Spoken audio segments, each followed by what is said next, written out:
There's a whole gang of groundhogs over here. And every time I get close to where I can see them, they pop into their hole. I tried to get a video of the groundhogs by putting the camera on top of the hole, and the groundhogs never come up.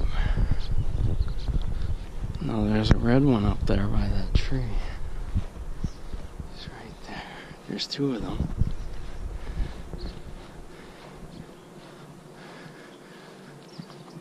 There's three. Is that two or three? There the groundhogs are.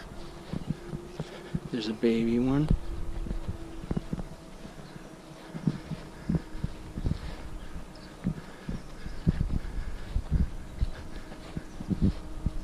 Hey, groundhog.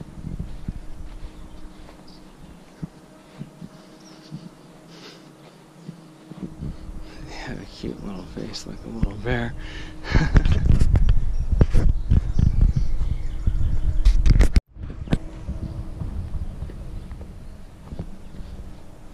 Oh my gosh. This is so many groundhog holes. Holy crap.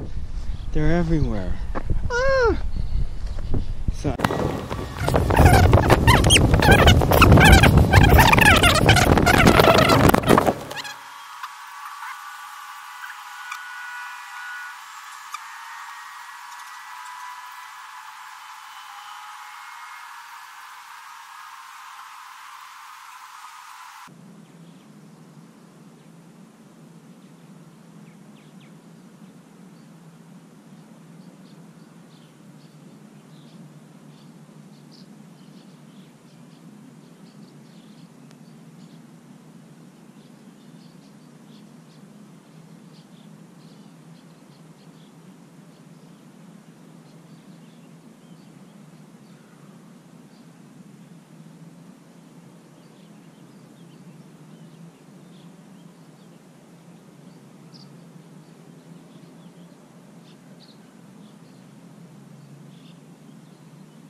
Yeah, this is nuts. I've never seen anything like this. This is a groundhog city.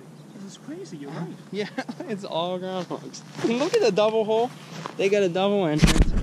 So, here it is. 14 minutes of groundhog action here in the groundhog city at Moraine State Park.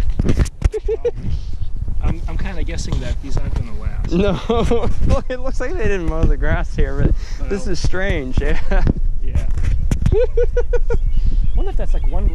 So, record this here. I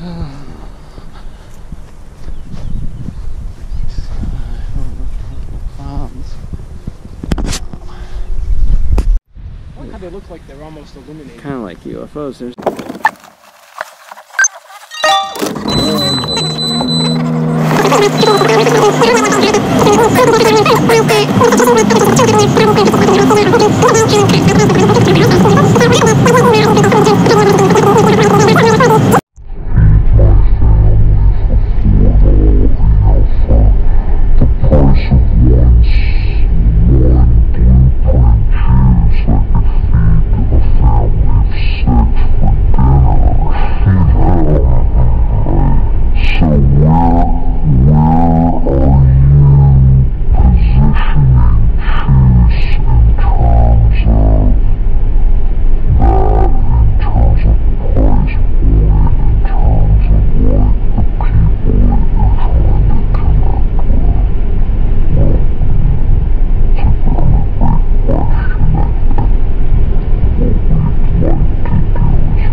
want to support the show, tell a friend. That's the best way, always.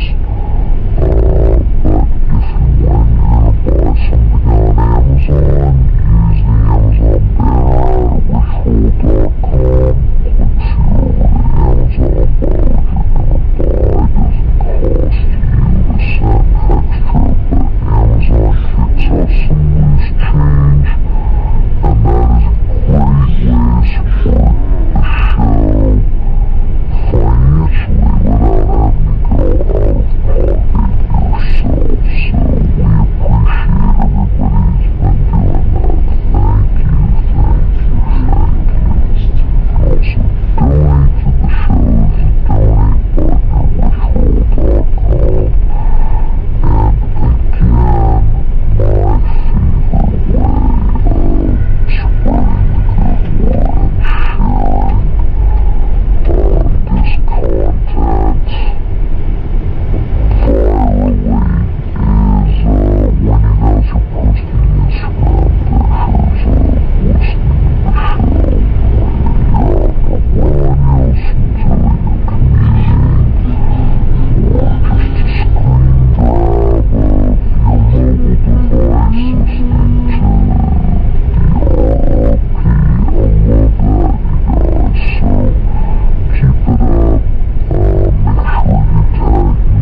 form an LLC and launch your business, just call or visit LegalZoom.com. They'll provide the personal attention you need and help take care of all the details. They've helped over 1 million businesses get started right, and they received an A+ from the Better Business Bureau.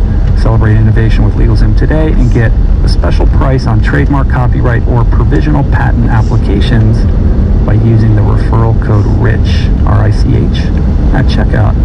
LegalZoom provides legal help through independent attorneys and self-help, but they are not a law firm. All right, environmentalism, sustainability, that's the subject of today's show. And you care about the planet, right? You wouldn't be listening to this podcast if that wasn't a subject matter that you are inherently interested in, I'm presuming, right? We all want to know what's up with fracking, and we all want to figure out how to resolve this issue of the melting ice caps, and we all do our best to live sustainably. We all pitch in with our little part, right? We watch our water consumption. Here in California, we take short showers to not overuse our limited water supply. We watch our fossil fuel consumption, right? We try to leave the car in the garage, take the bike when we can, not drive too much, watch our gas consumption, we recycle, we compost. These are all great things. Give yourself a pat on the back, it's awesome. But what if I told you that all of these efforts combined are but an infinitesimal drop in the bucket when compared to the deleterious impact of just one particular industry that most of us unconsciously support on a daily basis every day of our lives.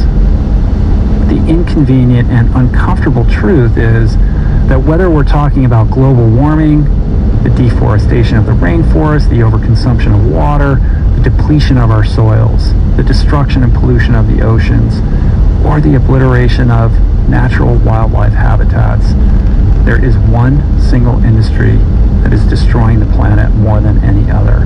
And it's one we really don't talk about that much. It is the elephant in the room. It is animal agriculture.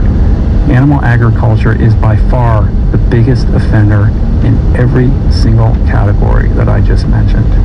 Point blank, our industrialized system of factory livestock harvesting is just unsustainable. It's killing us and it's killing the planet, and it is time to embrace this reality and redirect before it's too late. This is the subject of a new documentary. It's called Cowspiracy, The Sustainability Secret. And this documentary takes a look at just why the issue of animal agriculture and its impact just doesn't get the airtime that other environmental cause celebs do, like fracking. And today I have the filmmakers here to tell us all about it, Keegan Kuhn and Kip Anderson. I first became familiar with this project via their Indiegogo campaign. I think I saw it on Twitter or on Facebook, I can't remember. And I had the opportunity the other day to screen it, and it is powerful, and I really appreciated the bold message. It's really solid filmmaking. It's also funny and entertaining. It's kind of like, as they describe it, I think aptly, this kind of mashup or sort of an Inconvenient Truth meets Blackfish type movie, and I think that's appropriate. It really is sort of like that. And after watching it, I really wanted to see if I could be involved and to help the mission, help what these guys are trying to accomplish by getting the word out about the movie. You can still come to the premiere. There's still a few seats left in the theater. It's going to be in Westwood. It's the Crest Theater in Westwood on June 26th. I'm going to be moderating post-screening panel with the filmmakers, so it's going to be awesome. It's going to be really cool. If you're not in LA, but you're interested in trying to check this movie out, go to cowspiracy.com to find out where and when the film will be screening in your area. They're just sort of coming up with all the plans now about how we're going to be kind of going across the country and screening this. So if you don't see your city up there, they're going to be updating it very soon. So anyway, this is a really cool conversation with two really passionate environmentalists who have a lot of interesting things to say, some of which, many of which maybe you may not be familiar with. It's a powerful movie. These guys have a powerful point of view, and I'm really proud and happy to be able to bring their message to you guys today. So I hope you have enjoyed this episode. And that's it. I'm excited for you guys. Thank you for letting me take a look at the film early. Did you want to see it? Oh yeah, it was awesome. And I'm really excited for what's coming up. It's going to be an exciting ride, I think. And I think that this movie has the potential to really influence how we look at our food system, and that's a big deal. You guys have bit off quite a bit with this movie, and it's going to be really interesting to gauge people's reactions on both sides of it, because you certainly don't equivocate. You're taking a very very hardcore stand in what you're saying with the movie, and I think it's great. I think it's a message that needs to get out there. And so before we even get into what that is, I'd like to have you guys describe the movie. Yeah, so the film is a journey, first and foremost. It's about Kip, my co-director's journey of finding out about the most destructive industry facing the planet today, which is animal agriculture. And animal agriculture is responsible for number one cause of rainforest destruction, ocean dead zones, water pollution, topsoil erosion, climate change. you'd expect the world's largest environmental organizations to talk about it. But when you go to these organizations' websites, it's nowhere. You don't see animal agriculture. They're going to be talking about fracking or transportation or dirty coal. So the story is the journey of finding out about this and going to these organizations and trying to find the answer. How do we live sustainably on a planet with 7 billion people? It is interesting. We talk a lot about how to cut our fuel costs, or how can I get into an electric car, or at least a Prius, and get my expenses down, get my fossil fuel consumption down. That really seems to be the thing that is on most people's minds in terms of trying to be more ecologically aware, more sustainable in our day-to-day life, beyond recycling. It's pretty much all about fossil fuels, right? But what's really fascinating and what the film does a great job of really elucidating is the distinction, or I guess the sort of comparative impact of fossil fuels, or our sort of fossil fuel dependence, or that impact on the environment versus the impact of our factory farming system on the environment. So can you kind of draw that distinction? There's a lot of statistics that are in the movie, and of course I can't remember them off the top of my head, but paint that picture a little bit. And, I think there's a heavy focus on fossil fuels, and rightfully so. The impact of burning fossil fuels on the atmosphere is just devastating, and the mining involved in it. But again, if we put things into comparison, there's about 100 billion gallons of water. 100 billion gallons.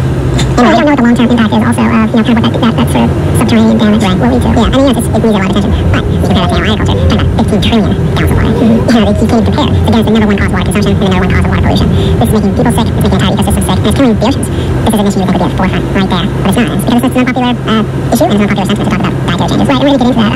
Why is it that this is not something that we're talking about more? But just in terms of how the movie lays out, I think my personal opinion, being a film snob, is that whether it's a documentary or a narrative film, it has to operate on the sort of 3-act structure. You have to emotionally draw on your audience, you have to entertain. I don't care if it's the most educational documentary on the planet. It really still has to function like a narrative film that you would see, if you're going to see the latest Marvel movie or what have you. You want to go on this hero's journey, and I think that's what you guys did a really great job of doing with Kip, because it's sort of this POV. It's sort of you're going on this adventure through your eyes, right, Kip? And Kip, it sort of opens with this idea of you trying to be the good Samaritan and being ecologically conscious and doing all the kinds of things that we're told we need to do to be kind of lessen our footprint in a good way.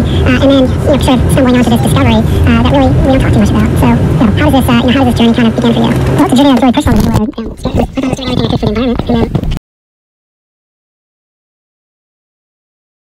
15% of all transportation put together.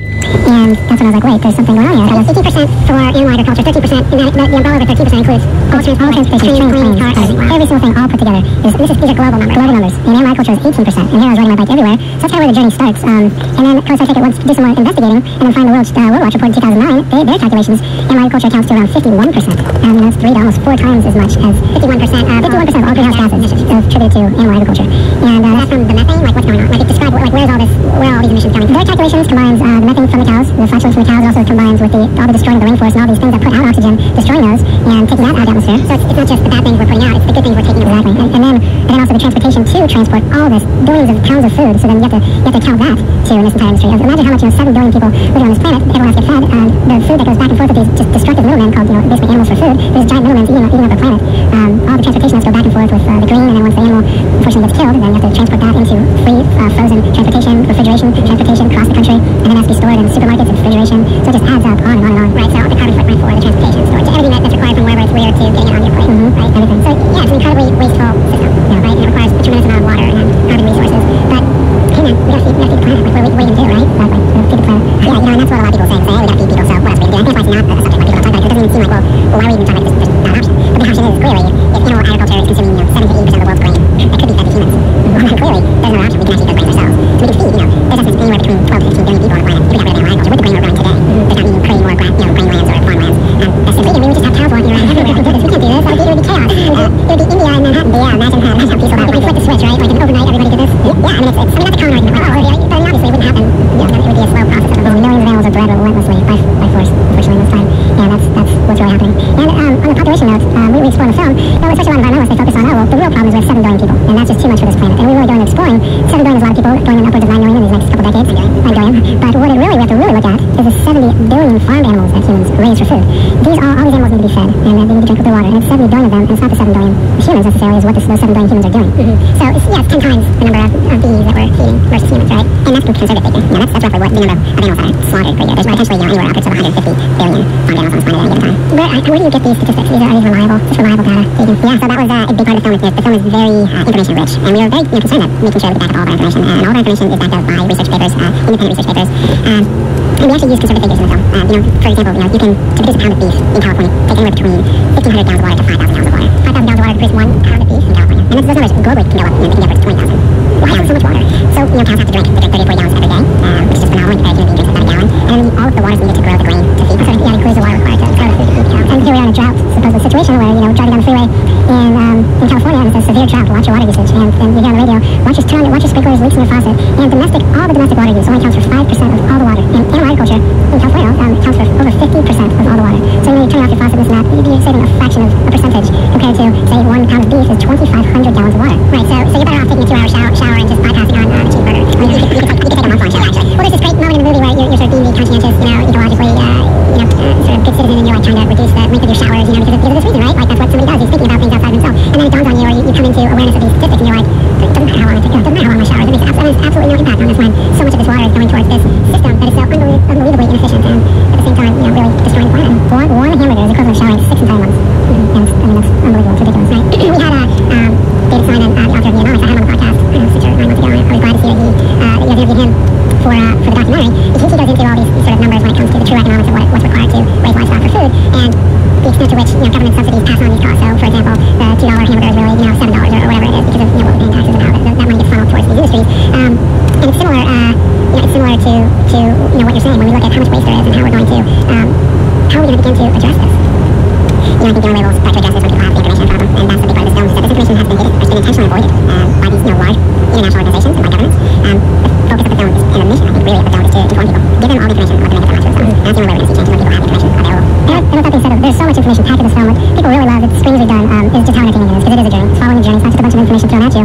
It's following a journey that you go through, and you go along, and you visit the big green, as we call them, you know, Greenpeace, Sierra Club, these other ones, and you just see these humorous interactions where they're just so willing to talk about sustainability, but once you mention the word animal agriculture, things just get really awkward. There's some funny answers, funnier versions, and as a lot of people said, a few people have seen it the second time, they just get so much more out of the humor. They see so much humor in it that they miss the first time, because there's so much jam-packed of information and those nuances of humor that you just don't pick up on the first time in these interviews. Right, so Keegan, you're saying, you know, we're trying to get the information out there, and this is information that's been hidden. And in terms of the narrative of the movie, we watch Kip kind of come into this realization that we're never going to be able to really begin to address all these environmental concerns until